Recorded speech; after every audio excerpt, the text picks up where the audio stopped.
What's going on, y'all? Welcome to In the Blind podcast. I'm Eric Gunderson. This is Mr. Stephen Barker-Lyles, our co-host. And today we have a guy with us that's been a good friend for a really long time. Super talented, super country.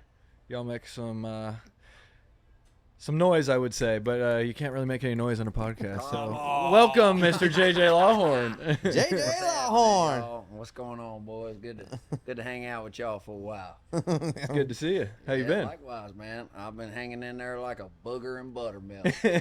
You know, it's funny. I run into people at the grocery store or just out and about down there at the gas station or whatever, and they, you know, smile and wave and ask how they're doing and stuff like this. And you know, I tell them I get up there and I get hyped with it. I'm like, you know what? Every day above ground is a good day. And, you know, and people's kind of taken back by it sometimes, but they get to smiling real quick because, you know, we need a little bit more of that energy where positivity. Yeah. You know, hey, positivity.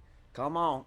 And so JJ's going to bring a little positive vibes to your day if I can, because God is good, my friend. I like it. That's the truth. Yeah, that's right.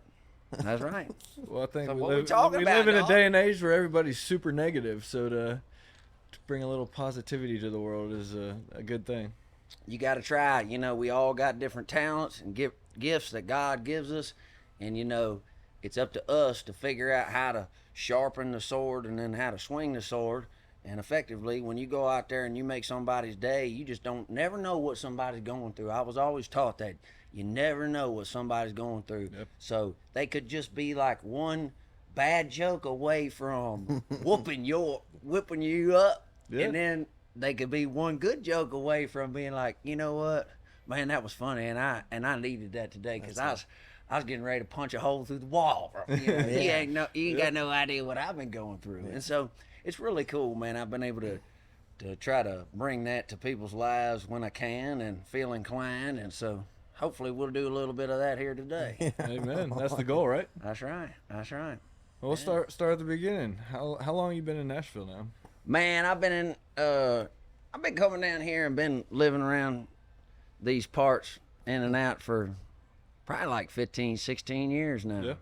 Yeah, I got started in this thing when I was real young. I had a feller who's a phenomenal producer, and he produced a lot of stuff and wrote a lot of great songs in this town with a lot of prominent people, and you know, guys like Justin Moore. He pretty much got started, you know, with Justin right there on the beginning of everything, and so he got a rich history in this town and has got a lot of talent. He kind of found me, plucked me off the internet when YouTube first became a thing, and I just sitting there, you know, trying to pick a tune and see what the world might think, you know, back in the day when we was stoked that the internet was coming along. Man, I grew up in this field, boy, and there was a satellite dish, huge satellite dish out in the field, and I didn't know what it was for because we didn't have no satellite TV.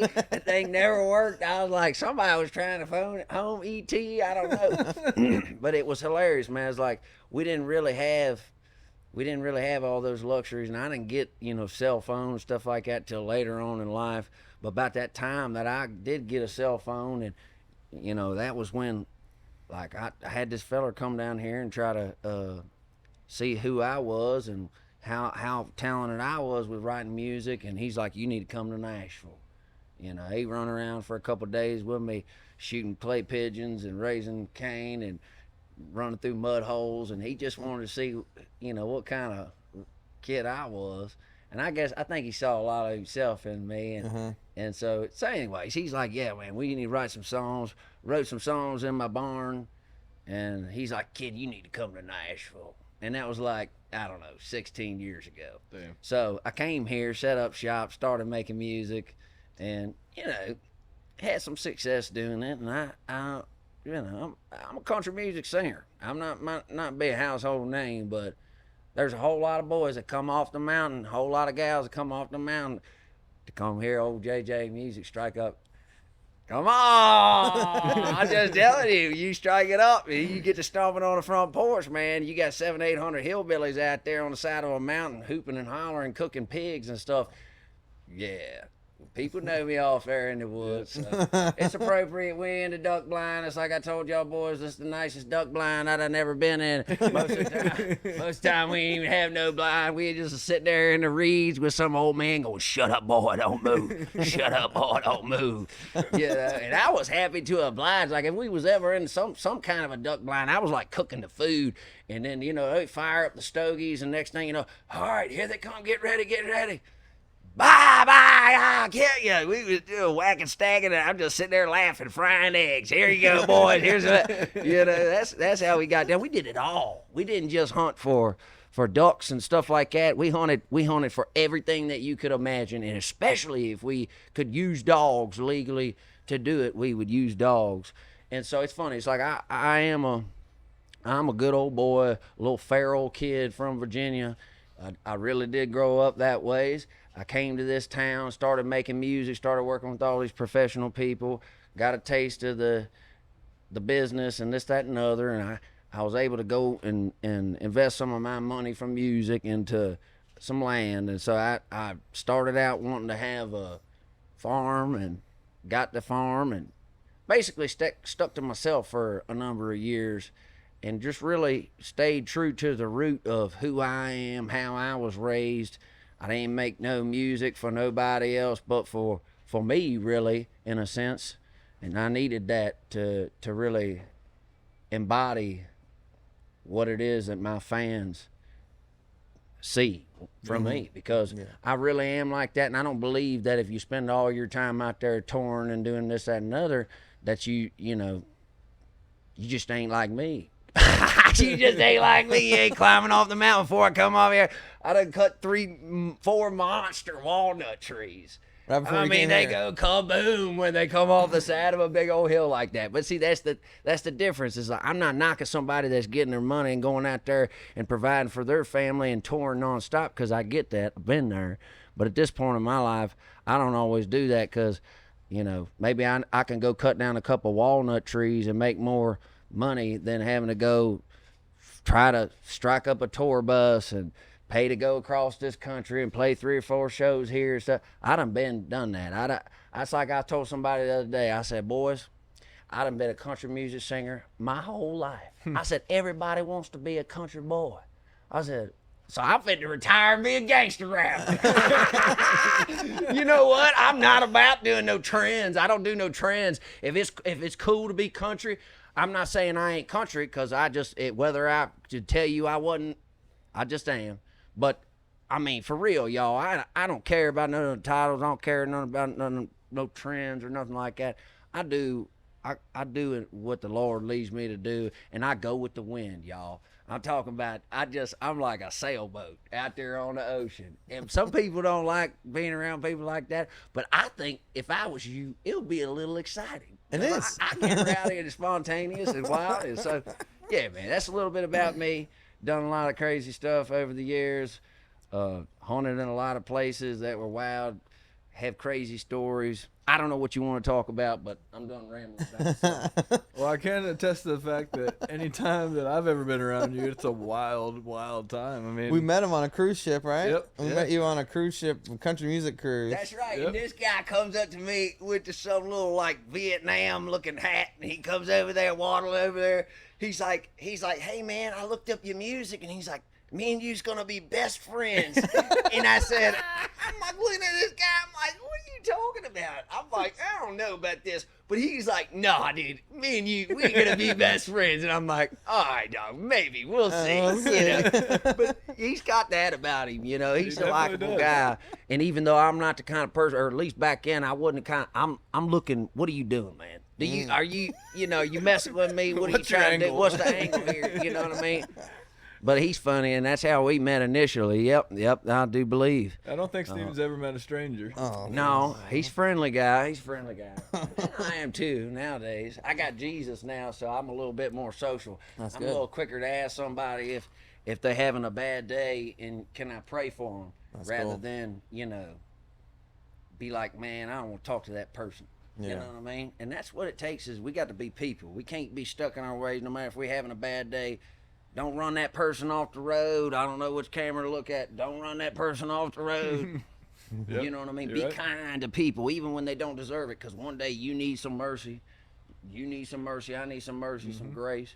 And We all do. and the people that formed this country, man, they were tough. People. Yeah, they were. They were tough, but they were kind. Yep. And they had mercy and grace.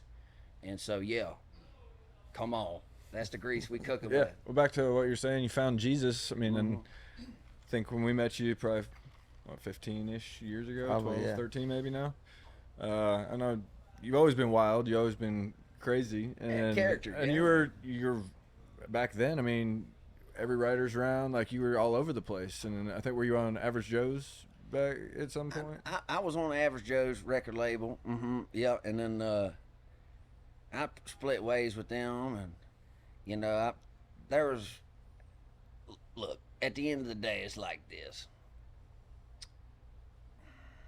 Business is only as good as the people you do business with. That's all it is, and that's I've learned a lot of lessons in this town, and I tell you what, I think one of the best traits that I have personally. I say this with as much humility as I can, but I think that one of the best traits that I have is I've never really been greedy and never really lusted for money, and I let a lot of people burn me in this town or just take money from me because I wasn't an accountant and I wasn't seeing whether or not so and so spending this much on t-shirts that don't exist and this, that, and the other. But there's all kinds of ways that people can, whether in a legal sense, can get one over on you or whatever, or in a put it this way: when it comes to money, most people don't have morals. A lot of people don't have morals in this town, and so I had to learn that. But I never let it get me down, because the Bible says that the devil, he'll steal stuff from you, but you're gonna learn the lesson in lieu of that, and then God's gonna bring back tenfold what the devil stole from you if you center your life on Him and you trust in Him. So I've had ups and downs in my career with things that I thought were surefire gonna help me create better financial stability for my family, and have me putting away money for my kids and doing things like this that were guaranteed, that fell through. Yeah. And see, if you put too much stake in anything else other than Jesus, then you wind up feeling forsaken. You feel upset. You feel angry. That you're scrambling because you don't know what to do. Something surefire that just fell out there in the floor. $500,000, $200,000. Big money thing. And if you let that take and destroy you, and you let that turn you into a not creative person, not friendly person, then, man, that's a dark place to be. And that's some stuff that people don't talk about in the music industry. But I'm not in the music industry, so I don't have to worry about none of that. But it's just funny. It's like that's what people don't talk about. They don't talk about all the treachery where it might be legal what a lot of folks do to get the money from you, but is it morally right? Right. Did they deceive you? Are you under the impression of this, that, and other? And none of them people care. It's just get that money. Like I said, one of the best traits that God ever gave me was that I'm not a greedy person. And so I was able to look past all that stuff and still become who I am today, and still have the perspective that I have. And it's that God can take somebody who's angry and upset with failures from other people or situations, and He can turn it all around and make a powerful testimony. So my life is a testimony, man. Yeah. I love that. Come on. Incredible. Is that part of why from my perspective, it almost seems like you stepped away from the business in that sense for a little while? Yeah, man. Does that have a lot to do with it? It's pretty funny. It's like, I didn't do nothing crazy to get out of my record deal or get out of the publishing deals or anything like that. It was literally like I walked in there and had conversation, was like, do you want this to happen? And they're like, no. And I'm like, all right, well, good, because I don't either. And I'm like, all right, turn me loose. And then they did. Wow. And I ain't bad-mouthing nobody, whatever. Business is business. But I just say, so it's not naming no names, but I've worked with lots of people in the music business, and I met more evil ones than I have met good ones. Yeah, And there's definitely a lot more evil ones out there. Yeah, you hear a lot of people talking about all the injustices of the music industry and stuff, and I mean, I never saw nothing super crazy, man. But some of these people's real clever about how to get you to do what they want you to do, and that's just honest to goodness. And who would, if they, if you're in the position that they're in to make money for a big business like that, I mean, it's not. I mean, dude, people's got to do what they got to do. It's their job in a sense. You do you. You know, used to see a lady that worked at a company, and her one job was to throw away every single daggum disc from anyone who'd walk through that door and try to bring their demo tape and set it down. And I was tore up. One day. I looked down and I saw this guy. He was nice. He come down in there. He looked well put together. Passed out them demo tape. Could you please pass this on? Oh yeah, that's up. Yeah, go on down there. He walked out that door. Right in the trash. Oh, and I said, why you throw it away? I mean, at least let me look at it. Let me see, Yeah. Because I got to deal with these people. I'm in this office, and I'm like, let me see what it is. She's like, no, that's what they paid me to do. So, it's cold. Cold. It's a cold world out there, but I ain't complaining because, like I said, God's done taking care of me, and he just, I trust him every day.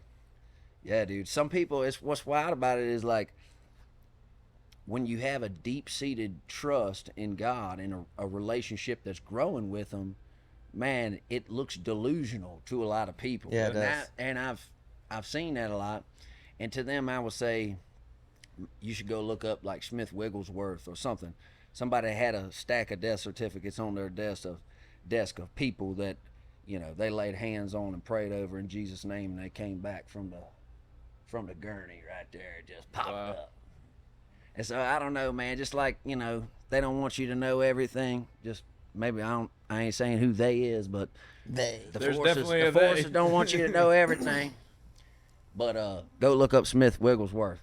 Come on. All right. I've never heard of him. Anyway, check you it ain't out. trying to get too preachy or nothing, but so I what y'all boys appreciate been up to? Y'all, I done heard about me a little bit. Where, I'll tell you a little bit more here in a second, but kick me a little game about what y'all been doing. Well, we're doing this. We started the podcast back probably February of this year, and we've had a crazy career from top to bottom so far. I mean, we had a lot of ups. Y'all's hustlers, man. I remember these dudes was saying, man, y'all don't know about the struggle, to go on the tour bus and then go to the van and go back to the tour bus again and this, that, and other. And these boys, I don't care what anybody says, these boys right here, they got some grit. They's tough because a lot of people's egos get deflated when they ain't got the money that they had for a little while, or somebody investing in them or whatever. The chips are down a little bit. These guys, they hang in there like a booger and buttermilk. Come on. That's pretty good, like a hair and a biscuit. Thank you for saying that. That's how you had to be in this town, man, because if you want to have a long career, you either go out here and do this machine that's down here, and you got to do it the right way, or you stay out there with the fans and the people that love you and just do that. There's a lot of unsung heroes, guys that are just now getting the attention that they deserve and stuff, but they're out there and they've been out there for forever, and like nobody knows their name, but like yet they're good for a couple thousand hillbillies anywhere.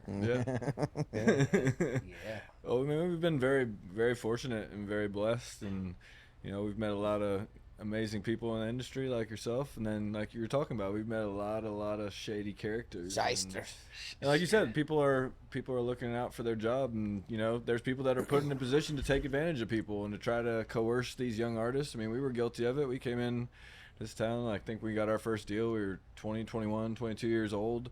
That's right. All we had ever wanted was to record music and then play it in front of people. Yeah. And we got that opportunity and we started doing it. And, we were fortunate enough. I mean, Steven's a preacher's kid. We all grew up in Christian homes. My dad was a worship pastor at our church and, had a full-time job also. But I think we were raised in a way that when people started asking us to do things that maybe we didn't feel comfortable with, or that, made us feel like we weren't being true to our sound or our morals or whatever. I think the three of us were raised in a way that, allowed us to, look at these people and be like, that doesn't feel right. And Fight the demons. Well, I tell you, it was always about the music for us. Yeah. And it's so funny because you say it's like I just remember them. They'd be like, what songs you been writing? I'd be like, let me play you this one, and I play them like something that'd be like "Live Like You Were Dying" or something. It was just like an epic song, right? I play them like bam. I'd have hit them with it. They'd be like, oh man, that's so good. They'd be like, that's so good. Play it again or something, maybe sometimes. And I'd play it again, and then they'd go, oh, that's great. And then they'd say, hey, can I play you a song? And I say, yeah, go ahead, sure. Who is it? It's man, you'll love this. Just hold on for a second. Let me play you a song. And then they'd play this song, and I'd be like, right on, man. Who's that? And they'd say, oh, that's so and so. And they said, you think you could write a song and sound something like that?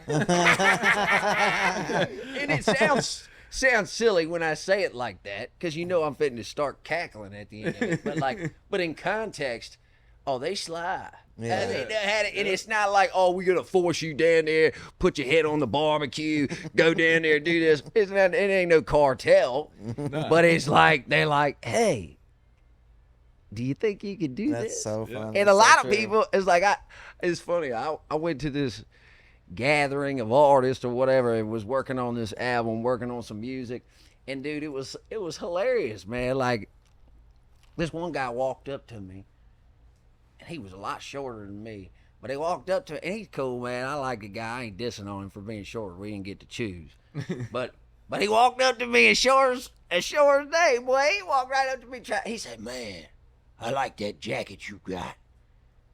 I said, huh? He goes, man, that's a nice jacket you got. He goes, let me get that jacket. I said, boy, you better hang around a while before you start trying to talk my boys out of their jackets. I won't say no curse words, but I was like, I'm like, what? You better stop trying to talk a motherfucker out of his jacket. You better hang around a while, dog. I don't know where you come from.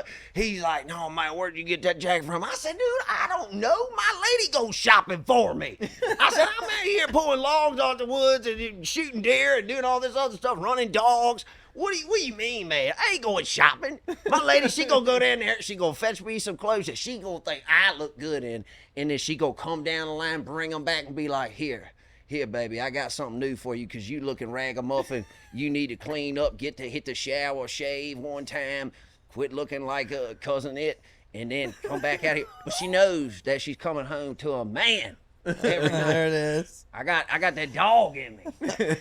And, a lot of people don't know more. Like I was telling him, I run into this country artist the other day, and he was over there chugging beers and doing all this stuff. And I'd heard that he was raised on a cattle farm and all this and grew up in the country and whatever. And I was trying to socialize. My lady's like, quit being a hermit. Like, go talk to these people. Go socialize or whatever. Okay, honey, I will. Just do it. So I go over there and I'm like, well, he's slamming beers and this, that, and the other. I'm like, hey, man, you slamming beers. You getting down, you getting rowdy, Next thing you know, I'm like, do you want to really get rowdy? Let's go back to my farm after this and shoot a cannon. And he's just like, nah, he piped down. He was like, he looked at me like, what are you talking about, man? And I'm not no terrorist like this. I got legal beagle, like signal cannon, like a big cannon we can shoot off. Come on, man, we'll go down here and do this. It'd be like nothing you ever seen and make the whole mountain shake. He's just like, no. So I dial it back. My lady was like, man, she was terrified. She's like, I think he thinks you're trying to fight him. Like, quit being like that. But see, where I grew up, like, people was rough and they was trying to get you. Yeah. They was trying to get you. More people out there wanted to see you fail than they did wanted to see you succeed. And a lot of people's community gets behind them. No, dog. I didn't get no special treatment from my community. I had to fight my way. If I couldn't beat my way out of a wet paper bag, dog, I'd have never been sitting here. Yeah. Never. Because people was either tough or they won't. If they tried you one time and you got stomped, it didn't matter if it was 3 or 4 guys that go over there and try to whoop you, jump on you, beat you up all at once. If they 4 guys figured out a way to whoop you, then you were nothing. and there wasn't 4 people that ever whooped me. There's a couple people that beat me pretty good, but you know, they knew what was up.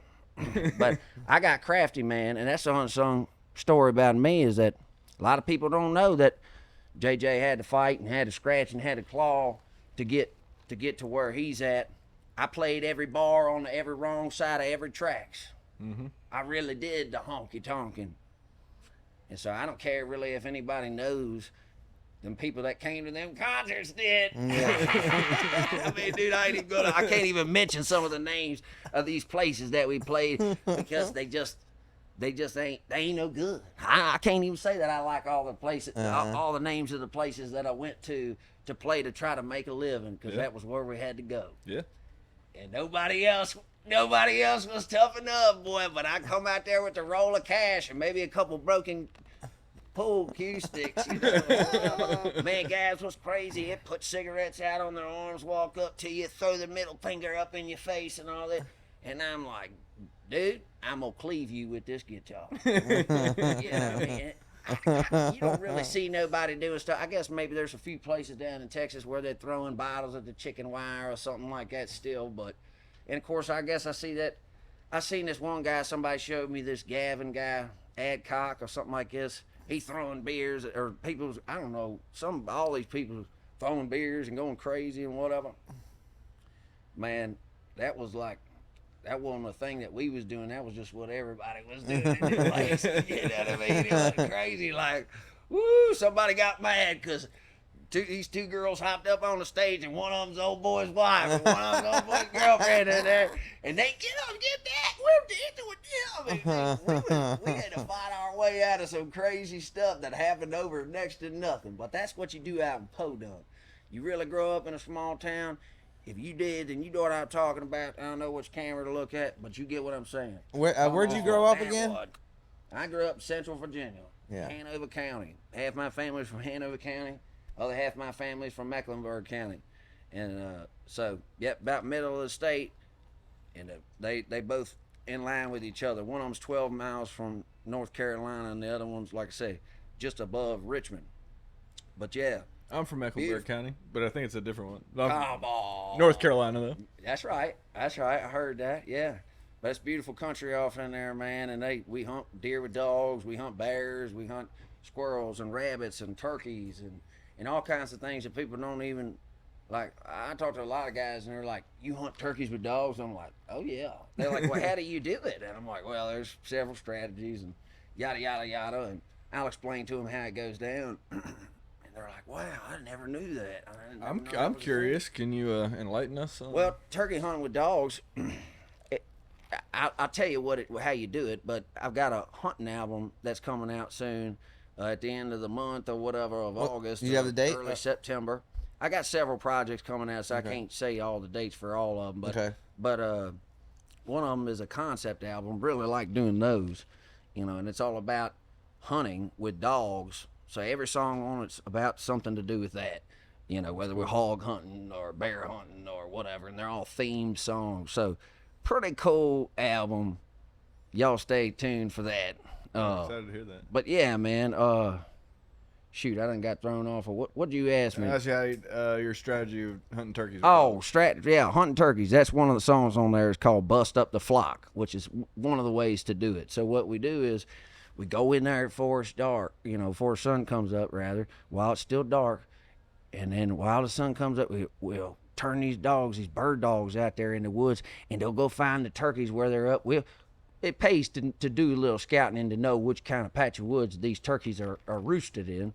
But you'll scatter them turkeys out of the trees, and they'll fly every which ways and scatter, right, in the dark, off of the limb. And then they'll hit the ground. The dogs will come back, and if you got good dogs, you don't have to take them back to the truck. They hide with you. So, like, you've been turkey hunting, or maybe you've been turkey hunting. A lot of people have been turkey hunting. Not with dogs. You sit at the bottom of the tree, still as a statue or whatever. You try to get close to the birds. Well, in this sense, they've all scattered from where they were.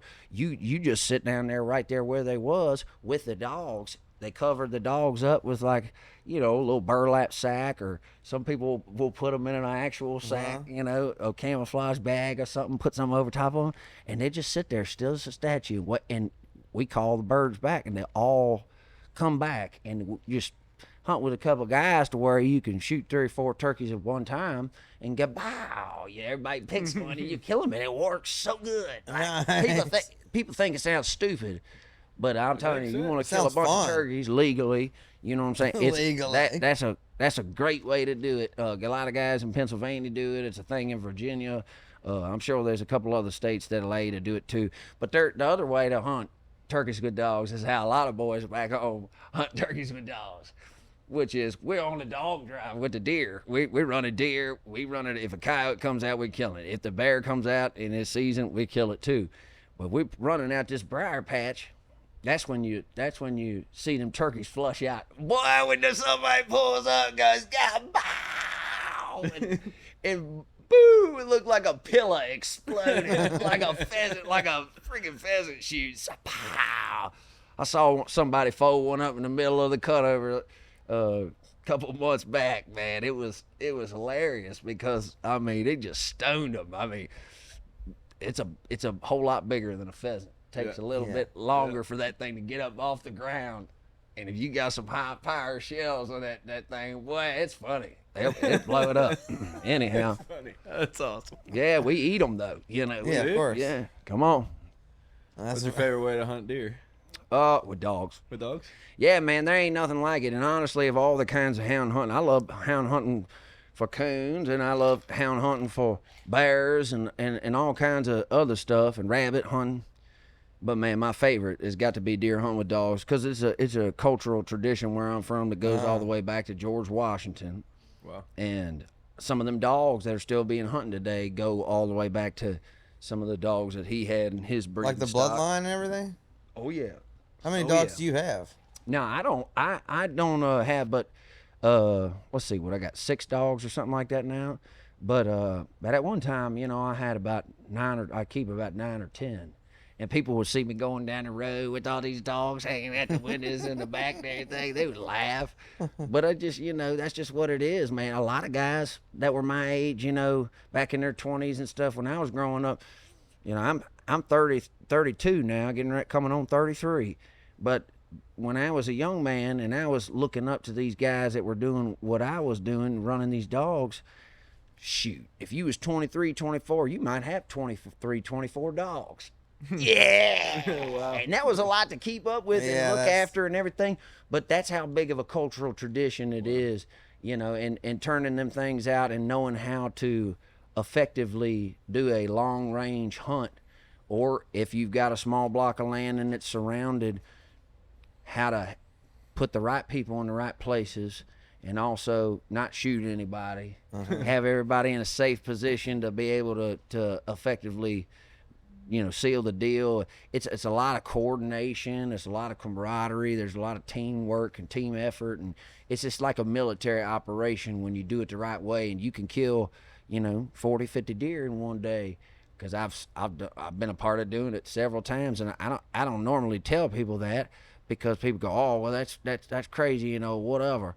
I ain't trying to have the FBI and the CSI and the game warden and all them. They already looking for me anyway. I think I'll understand also the conservation. But no, it's right? Perfectly legal. Like, if I got 2 deer tags, and I can shoot 2 deer a day, man, if 2 deer come by me and I shoot them, So say how many times you go deer hunting, you sit in a stand and you don't see nothing. But if we put on a good deer drive, we dump these dogs in there and they're burning them up, man, next thing you know, Stephen, here comes 2 deer. Blast them both. Shoot them both. Yeah. Bam, bam. Okay, well, now that guy that might go on hunting twice a year, he goes out there at the hunt club, shoots his 2 deer in one day, he fills up his freezer, and he goes home a happy man. Yeah. You know what I'm saying? There's so many deer out there, though, that if you don't have those hunt clubs and those deer dogs, man, you won't never put a curb on that population, and they'll actually hurt each other. Yeah. By too many of them trying to take from the same pot, and diseases spreading and stuff like that. You turn around and look around a pond and there's 30 dead deer sitting right there, and you're like, man, how did that happen? Well, let's go run it back. Let's see. You know, a lot of times you see when there's too many deer in one place, just like people in cities. How nasty is the city in New York? Yeah. Come on, ain't too many people over there. That's what it turns into. So we got to be stewards of the land and clip them. You know, we ain't over here being murderers, but I promise you, my lady, she didn't like seeing that cow out in the yard and my kids playing with it and everything, and rubbing it and knowing that that thing is gonna die. Yeah. Because JJ's going to walk out there and shoot that thing graveyard dead one day. Graveyard Because we're going to eat that thing that's for gonna a year. provide for your family. Yeah. You know, but like, I can't. She told me the other day, she's like, JJ, these two little wimpy, little tiny ribeyes at the store, they were $50 or something like this with tax. Something close to it. I said, yeah, ain't you blessed? You just go out there in the freezer, just pick out what you want. Oh, you want a brisket? Oh, I got a big old 5-pound slab right here. Oh, you want some ribeyes, flat iron, fajita beef, what you want, skirt steak? We got it all. Come on, got 400-500 pounds of beef in the freezer. And man, I'm telling you, you can bless people when you got That's it true. like that. You know, and when people need some help, you say, hey, look here, take 10 pounds of beef, go home. Quit worrying about that, whatever. Yeah, that's nice. And that's good to do, to be able to share with your neighbors, and that's the kind of community stuff that I grew up in, bartering, trading. You know, I don't see too many people, none of these other country music singers at the daggone estate sales I'll be rolling up at. But I'm like, yeah, 400 foot of rope, ha, I got that, $5. I'm like, yeah, old granddaddy's chain. Oh, my buddy, he was pulling logs off the mountain earlier, and he's like, man, where did you get that chain from? I got this chain, boy, that thing is nasty. I mean, the links in that thing are mighty. I mean, it looked like it hold a ship to the, you know, to the seabed. I'm like, yeah, look here. Look at this thing. I couldn't find my other one, so I just had to rely on my backup. You know, I bought that thing for $5 at a yard sale one time. Come on. And not to sit here and keep babbling, but my dad was the yard sale king. He would come home, and you never know what this dude was fitting to bring. And he'd play a game with it, because he'd come home and he'd show you what all he got. He's like treasure trove. But then he'd make you guess how much he paid for it, you know like what I mean? The Price is Right or something? Yeah, like The Price is Right. Guess what? And I'm like, oh, go on. And it was so funny, man. He come home one day with this rooster in a dog crate. And I'm like, what in the world? This thing was crazy looking. It had the longest spurs you've ever seen. I mean, they were like 4 or 5 inches long. That thing was like a freak of nature. You didn't have to put no blade on the back of that chicken. That thing had some blades on him. So next thing you know, we's off in there, and Daddy turned this thing loose. Mama wanted a couple chickens around. Oh, that thing didn't last long. Old Mark the rooster was his name. Boy, he was high, mighty, and proud. And one day I bent over to get the garden hose, and that thing jumped on the back of my neck, and I swatted him off. Boy, he bounced up, hit me 2 or 3 times, jumped back after I kicked him down and swat him down. About the 3rd, 4th time he come up there from my face, I said, nah, I'd already had that metal pipe. That was the end of Mark the Rooster. Mark. That was the end of Mark the Rooster. Who named him? And it was the funniest thing, because my brother, who went to be with the Lord, rest in peace, he was coming out the door frame of the shop. He opened the shop door, seen the rooster flying up to my face, and he seen me ready with that metal galvanized steel pipe that I grabbed that and said, no, ain't no way. Ding! I 10-ringed him, dude, just flattened him. He didn't move an inch. I'm talking done. And anybody that's seen a rooster that's like hell-bent on attacking it's not afraid. Like, I had one rooster just whoop the dog, big dog. Really? I'm talking about 75-pound dog. That thing's like, I used to mess with my buddies. I'd go out there and I'd show them. I'd say, hey, watch this thing. And the thing starts sticking his head up, start doing this like that. I go, watch this. I'd stick the gas can out there towards him, and he'd go, jump up and go, boom, boom, boom, boom, boom, boom, boom, boom, boom, and hit that thing like 30 times before he'd hit the ground again and be like, all right, bring that gas can around one more time. I'm going to show you how many times I can hit this thing. And it might just bounce off that thing and get you, you know.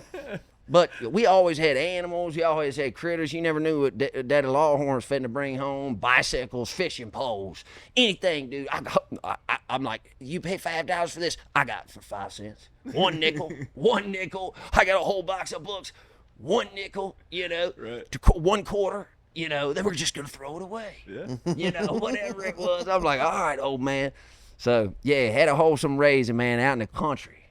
Don't see nobody talking about none of that stuff no more. Yeah. No, Come on.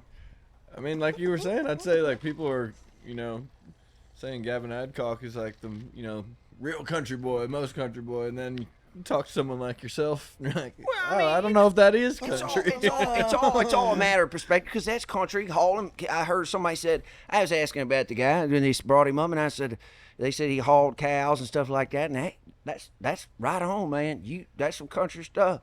I ain't tacking nobody's country credibility. I ain't saying I'm more country than nobody. I think that's stupid. I don't need to tell nobody I'm country, because that's just what I am, Yeah. I don't need to reiterate nothing. People should just know. But that guy, he seems rowdy and stuff. That's all I was saying. That's cool. Whatever. He was over Losers yesterday. I talked to him for a few minutes. Seems like a super nice right guy. on, dude. Shout out to Gavin Adcock. You want? Hey, you like getting rowdy at them concerts? You want to come down here and shoot a cannon? I'm talking 1776, boy. I'm talking 4 foot of flame out the signal cannon. We'll shake the whole mountain. You want to get rowdy? I might not slam as many beers as you but I'm gonna tell you something right now. I put that 2F powder in that thing and pack it down, and it goes kaboom, and you can't help but get a little bit red-blooded American stirred up in you. And people's done lost that. Where I come from, everybody was trying to be competing against each other just to see. Like, if you think you can whoop me? People found out real quick. I'm deadly with the arm wrestling. Some of them boys, you saw me whoop that one guy, whoop the snot out of him. Oh, shout out to that dude. I don't even know what your name is, but I whooped the snot out of you. It was the artist that kind of looks like Elvis Presley on the cruise. I don't know, dog, but that guy, he had it coming. That's his name. I know exactly who you're talking about. JT Hodges. JT Hodges. He was so shocked that you beat him because his. Boy, you were talking a big game. Everybody gathered around and everything. That was so funny, man. Yeah, that was. Because people see skinny white boy. Yeah, but see, you done sized me up wrong. Yeah, he did. Because that skinny white boy, That you don't was think he so can beat his way funny. out of wet paper bag? Boy, I'll tell you something right now. I'll fold you up like a tortilla and ship you down to Mexico. I mean, boom. Look, here, I'm not the best. I did have a guy that was, I didn't know he was a state champion for right and left. And he beat me. And he's the first guy in 38 guys that I arm wrestled that beat me. But I'll tell you a cool story. You know that Luke Combs guy, I never met him. Never met him. But I know this kid that is his tour manager. I don't see he ain't a kid no more, he's a grown man. But he came to this concert when I went out to Missouri the first time and played in Podunk. And I come in the parking lot, and I see this dude out there. He's got a road sign that said JJ on it. I'm like, dude, that's pretty cool. So I go over there to him, and he's like, man, were you saying this being hanging in the man cave? I'm like, where do you get this? Next thing you know, he's telling me, man, I had to come to the first concert you did here in Missouri, and we're looking forward to tonight. He said, but I got to tell you, he said, one day, he said, I'm going to see you down there on the playing field. I'm going to go to Nashville, and I'm going to be a tour manager. He said, I know, I got a friend that's Jamie Johnson's tour manager, and he said he would help me get started in learning how to do this, to be a tour manager. So I'm like, okay, all right. It's not every day somebody kind of is cheeky and says something like that to you and is like, yeah, I'm going to do this. It's very specific, too. I see you out there on the playing field kind of thing, and I'm like, all right. I'm like, nah, but I'm like, maybe. You know what I mean? Right. Dude, sure. I kept up with this guy over the years and stuff, and his brother, I guess, is Cody Johnson's tour manager. Oh, really? So it's in the family. they both got into awesome places. But I, not to sit here and babble there, I don't know all the whole stories and everything, but somehow or another, my buddy got hooked up with that Luke Combs guy right before he hit it big, and this, that, and another, and he's been working with him ever since, and then. I guess helped get his brother into the fold there, and he does a great job too. So anyways, these guys, they stay busy or whatever, but they'll never forget, or at least the older brother, he'll never forget the time that I whooped all his high school bullies in an arm wrestling match in a podunk bar in the middle of nowhere. In Missouri? In Missouri. Silex, Missouri. Yeah, I'm telling you something right now. I was in this little shotgun bar, center block bars, 20 people in this thing, and these old boys, which I ain't got no hard feelings against you now, because I'm sure maybe one of these people could probably wind up seeing this one day.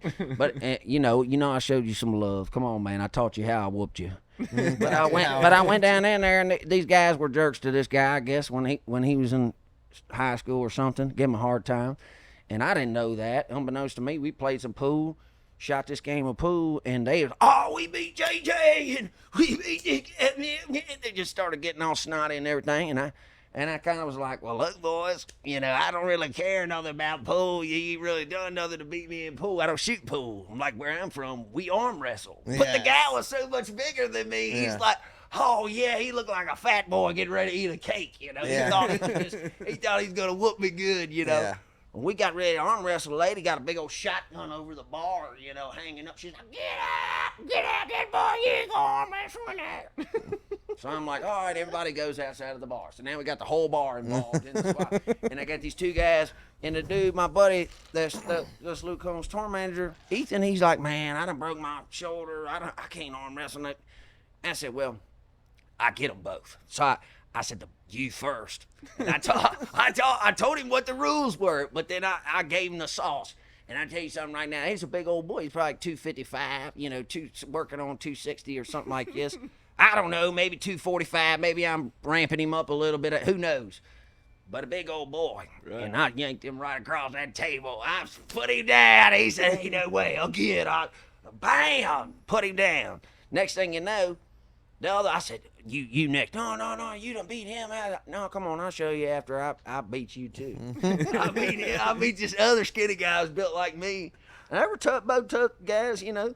But I showed them how I did it, how I whooped them, the mechanics of them. And that big guy said, let's arm wrestle again. I said, nah. Again. This old man comes out the bar, old gray-haired dude looking like Charlie Daniels' cousin or something. He comes out the bar, and he's like, hey, walks up to the big guy. He goes, just grab a hold of his arm and put him down. And you grab a hold of his arm and put him down. He thought we was getting ready to arm wrestle. And everybody looks at the old man, they're like, hey, old timer. He done already won. They pointed at me, and he goes, huh? Scratch his head. He said, huh? You beat him? And everybody, yeah, man, I'm telling you, the skinny boy, he just whooped and gave him a sauce. He just scratched his head, turned around, went back inside the bar. I thought that was so funny. He didn't even know what to say. But sometimes when the chips are down, you got to bet on yourself. Yeah. Like, I mean, I trust in the Lord for my source of strength, but I'm not a person that is somebody who's going to back down. You might get me, you might whoop me, but you ain't never going to be tougher than me. Yeah. You know what I mean? You can try, and you might be, but that don't mean I'm going to stop competing to be the best man that I can be. And that's how this country was formed, by people of that standard, where they're like, all right, put them up. Let's see. First one on the bloody nose is the better man. And you squared up right there in the barber shop. Had it out right there. Yep. That's how it was. Nobody does that no more. We need to bring that back. You're getting a fight, and then someone's going to pull out a pistol and put you down. Man, I tell you right now, that's a fool's errand. These people don't know how to fight no more. Yep. And I'm not saying I'm no MMA or nothing, but I'm creative, and there ain't no rules to fighting. I'll take an antenna off your truck and whoop you across the thigh with that thing. Let me see if you come across here and swing, hit me in the head. Yeah. He ain't gonna get me like that. But anyways, to bring it back to positivity, I got a lot of good music coming out, y'all. I got a lot of good music coming out. I don't know what we was talking about, fighting or none of that stuff. Hey, we ain't talking about that no more. I got good music coming out. So I told y'all that I done been a country music singer my whole life, and everybody wants to be a country boy. So, you know, because that's all trendy, I'm gonna retire from that for a minute and become a gangster rapper. So next Friday, I got a new album called Trapallachia coming out. And I did this collaboration with these two white rappers, dude, from Florida. These guys are like, one of them's like the white Gucci Mane, and the other one's like white Ludacris. Every time I hear him rap, he's got bars for days. Every time I hear him rap, I think he sounds just like white Ludacris. Whatever that is, y'all. But they're both cold with it, and we done created some music like nobody else has heard. I ain't never heard nobody talking about the stuff that we talking about and doing it like this. It's just a really cool mesh of several different kinds of music that are all authentic. And I'm talking about that one boy, he done all that, Donald Trump rapping and stuff. Trump saved the USA. All this, right? So he's getting it bread that way, but he's got all these cool businesses and all this real cool stuff that he's doing. But it's so funny because I go down there and you never know what to expect when you go do collaborations with people. And this guy got some girl popping out the bushes trying to get up there in the studio, trying to lay out there half butt naked on his Rolls Royce that he's got parked out there. And I'm going, dude, this guy's the white Gucci Mane. I'm like, he white Gucci Mane. He got girls hopping out the bushes at the reeds, man. Like she was hiding around the corner just waiting to get in there. He got $1 million worth of jewelry around his neck. I'm not saying that's, my flex. My flex is a good woman, my children, my health, all the stuff that God's blessed me with. But, he's like, I got $1 million in the box. Ice, ice, ice. Every single one of them, milestone. And he's not a fool, he didn't spend all his money on jewelry. And so it's pretty cool, man. That dude's got a really cool boss, Gucci Mane kind of vibe to him or whatever, man. Did you meet him? They talk about such different stuff than me, and they do these ad libs where they're like, ice, ice, ice. Oh yeah, skirt, what, whip it, pow, pow, pow, pow. They do all this stuff, and I'm like, dude, they never do that in the country music session. I'm like, boys. It's funny because, like, when we're out there hunting in the woods with dogs, like, we do stuff like.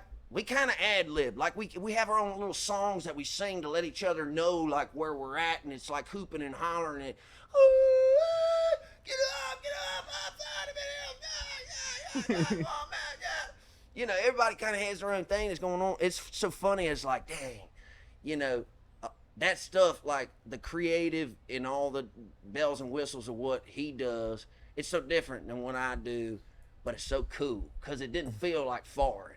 Yeah. I ain't a rapper. I made country music my whole life. Worked with people that did like rap and stuff, like Colt Ford. I seen him on your show. Shout out to Colt Ford.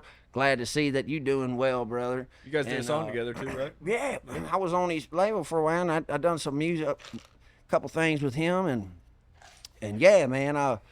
Anyways, everybody's got their own style and pizzazz. Where people, I was talking to some guy last night. He said, "You're a country rapper." I said, "No, sir." I said, "I've done hit the auctioneer a few times, but JJ Lawhorn sings country music." But yeah, I did get down on the gangster rap album. How many songs? Trapallachia, man. How many songs did you do? It's like 10 or something like that, man.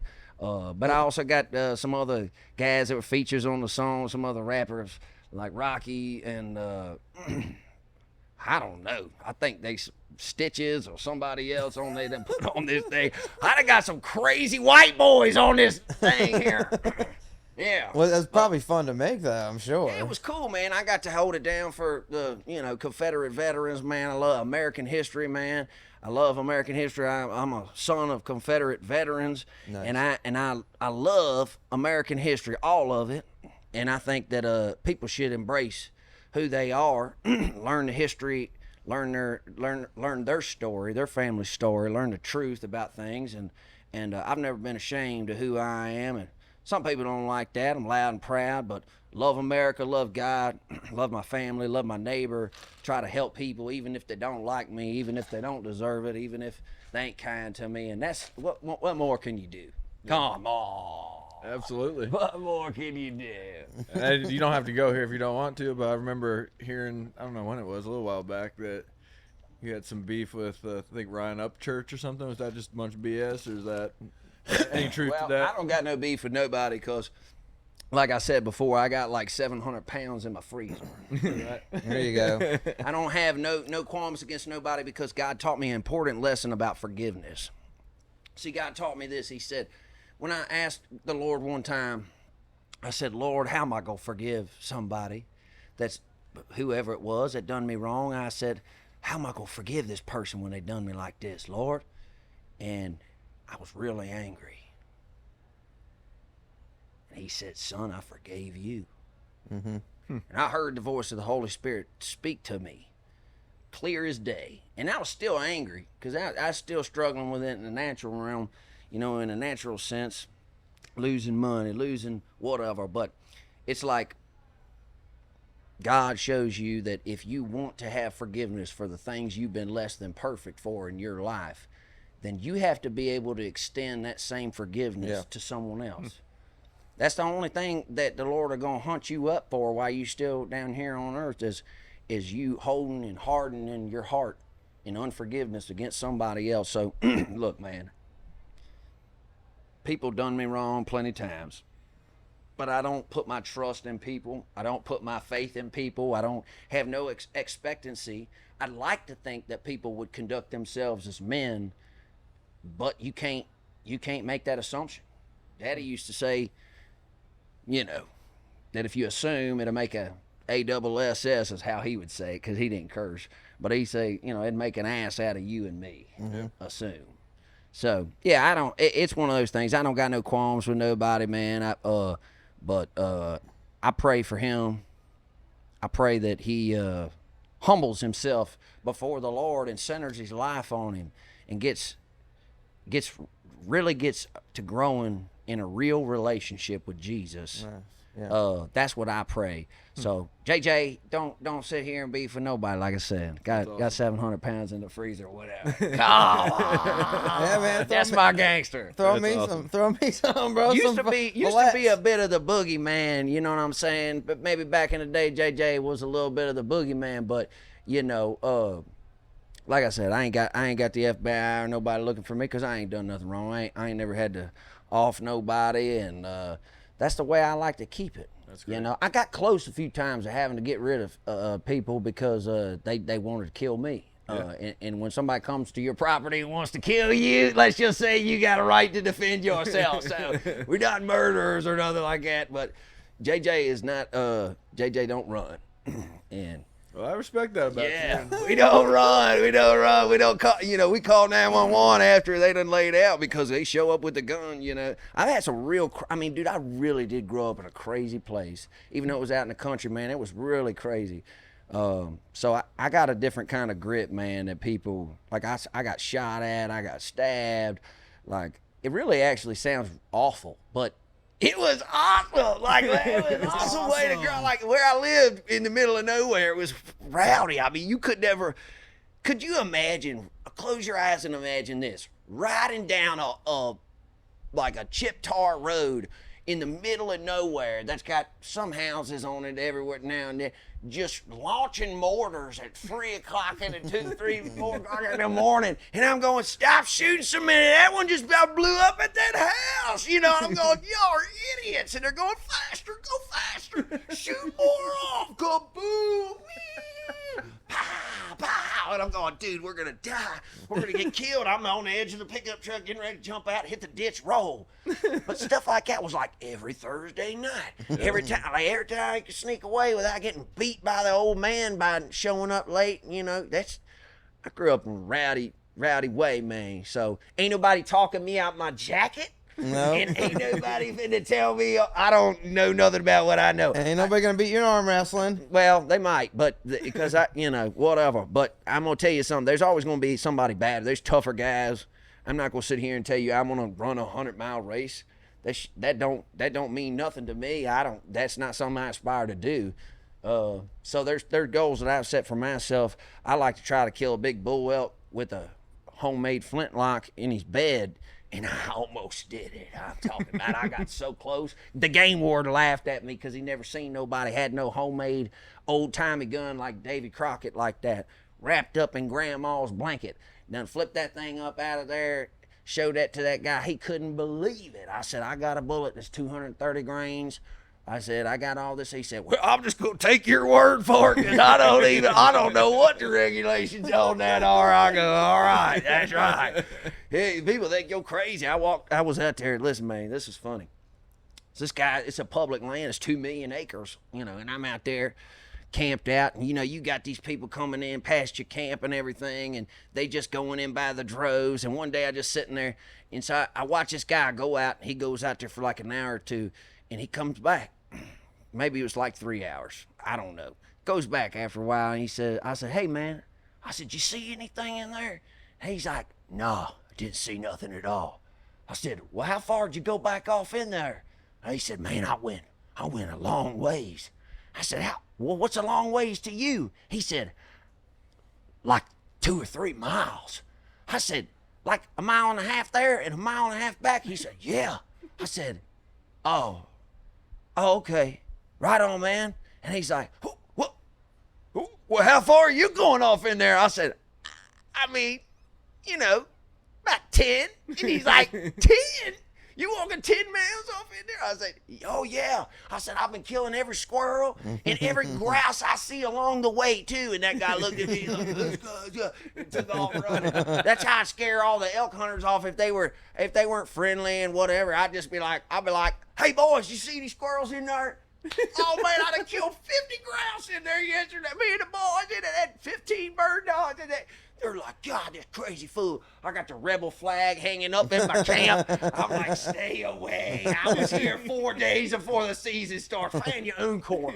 See, and where I come from in Virginia, ooh, if you pull up on public land, it used to be back in the day, if you pulled up on public land and somebody beat you to the little road you wanted and they parked down there, you didn't go down there. You backed out slowly and you went. It was just like you did walk up to the fishing hole beside some old black man and get elbow to elbow with him and go, hey, Rufus, hey, man, let me fish right here where you just caught that big one. Oh, he'd throw you in the water. He'd be like, what? You ain't gonna fit the fish on top of me? He'd be like, no. That was common courtesy. But see, nobody got that out west. They all some gunslinging cowboy wild man. Come on. But anyways, JJ's got wild stories to boot. JJ's got a lot of fight in him and loves America. Like I said, love my family, love all y'all. Got more albums coming out here at the end of this year. The Hound Hunting album. Where can people find your gospel album? What's the best place to like follow you on Instagram or what? Yeah, I'm on Instagram. I got Facebook and stuff. I done been canceled on all them things so many times I can't tell you what all I got. But I do stay on the Instagram pretty good there. And, you know, of course, we stay up with all the streaming stuff, even though they only pay you a penny. I was telling them boys, sell CDs, man. Yeah. Sell CDs. JJ got plenty of old hillbillies still buying CDs. Shout out to my hillbillies. Woo! We were talking about that earlier. Love y'all. There ain't many people, like city people, that even got a CD player anymore. Well, you know what? I don't care what they do with it. If you buy a CD and help me feed my family, I want to shake your hand. I want to tell you how much I appreciate you, and I want you to know that I mean it. And that's how I make my living. I'm just blessed to make a living like this in some fashion or another. So, any chance we can get you to play us a song? Yeah, we'll do one. Yeah, since we've been talking about all this hunting and all this other thing, that's such a big part of my life. A lot of those people back in the day said, that's so stupid, don't do hunting albums. You know, and it actually turned out to be one of the best things that I ever did, man. And I kind of found my groove and you know, just trying to be a champion for the people that love the same things that I do.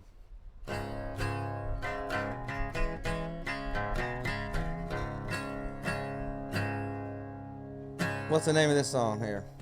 It's called Dog Hunting Man. I ain't got time to sit here and tell the whole story, but essentially this was a song that I grew up listening to, hunting deer with dogs, and it has a really cool viral story about how this song came about back before Facebook and the interwebs, back when people still burned CDs and all that.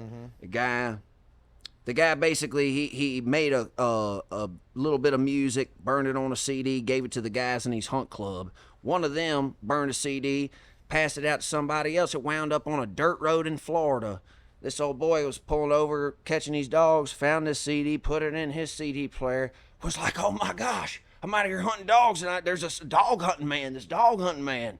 So the next thing you know, he's got all his buddies listening to it, and he's got the local bar telling my buddy that now that wrote this song I'm getting ready to play you, that I'm re-recording and getting ready to put out.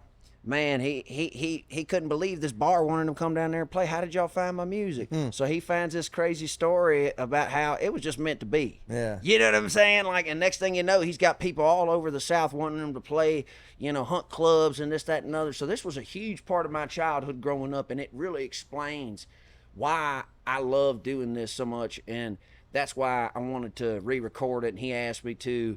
Got his blessing, awesome. and he's been a part of it, and gonna shoot a music video here directly for it as well. So what's it called? It's called Dog Hunting Man. Here we go. Right. Hey, you get me talking. Don't look at me like you didn't want me to show up here and act a fool and start talking. All right.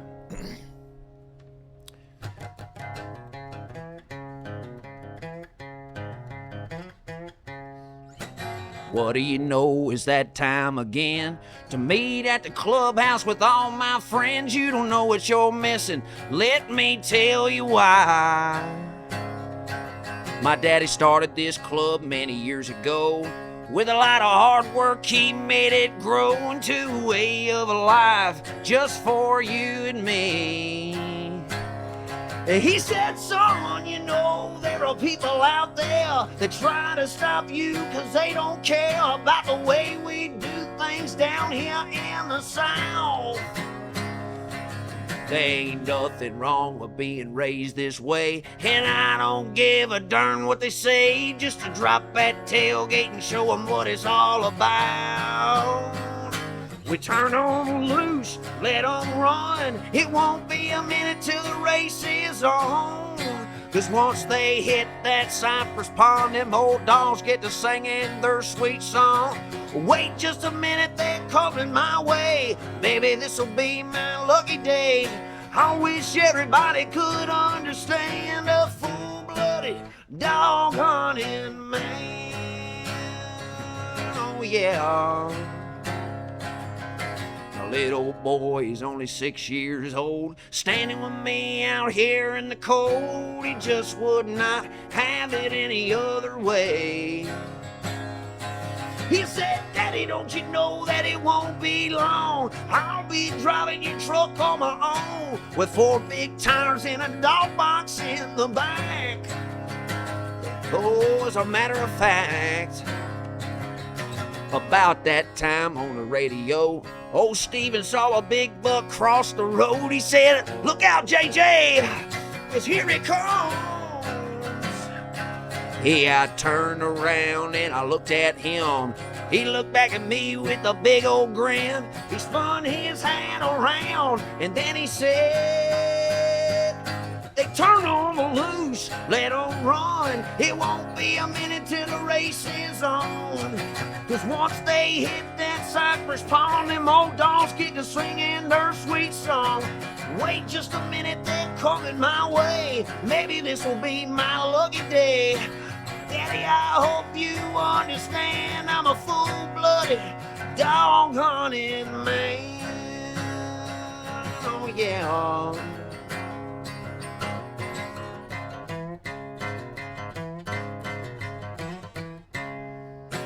Rich man moved in from out of state. He started buying up property and putting up gates. Said, I don't want you and them dogs on my land.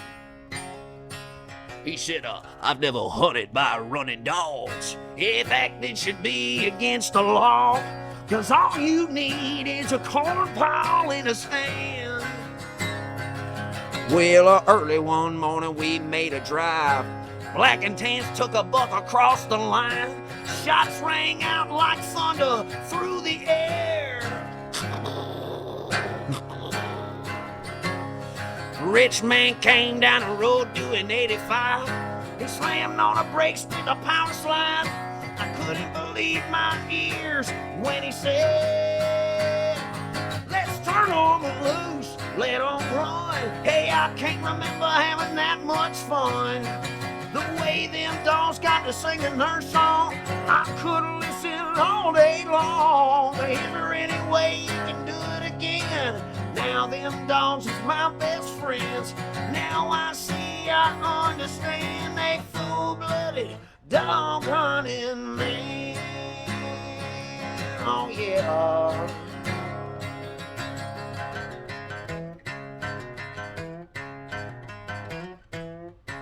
My daddy started this club many years ago.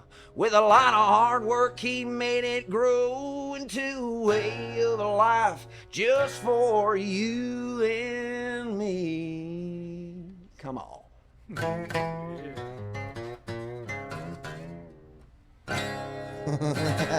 Yeah, dude.